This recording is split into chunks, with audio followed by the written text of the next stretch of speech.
Just imagine, you are one of only 4 people, over 200 million kilometres from the rest of human civilization, all alone on an alien world.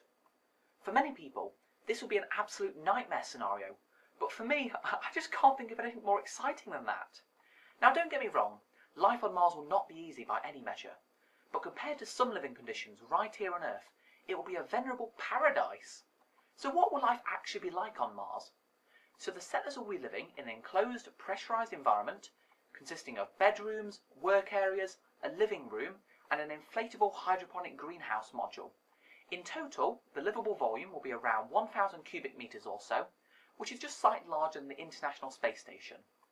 The settlement will be powered by 3,000 square metres of solar panels in order to provide all of the essential electricity they need, particularly for maintaining the life support system and backup reserves of oxygen and water.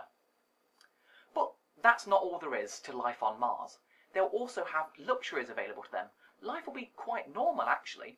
They'll be able to wear regular clothes, they'll be able to have frequent showers, they'll be able to relax in the living room and watch TV, they'll even have internet access and will be able to have video chats with their friends and families back home. Because they will be living on Mars for the rest of their lives. Mars will become their home, so it's important that they have at least a little level of modern luxuries. In the early years though, the settlers will be mainly occupied by construction work.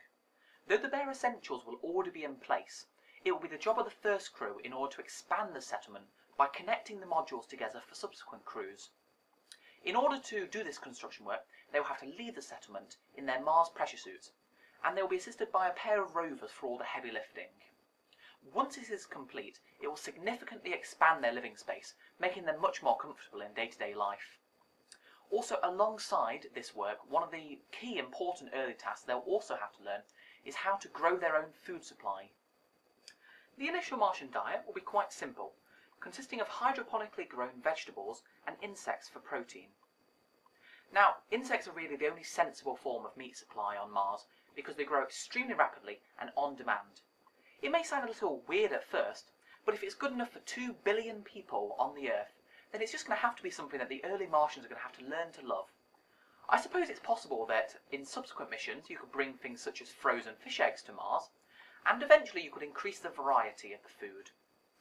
It's certainly true though that quality of life on Mars will improve over time, just as it did for the researchers who are currently living and working in Antarctica.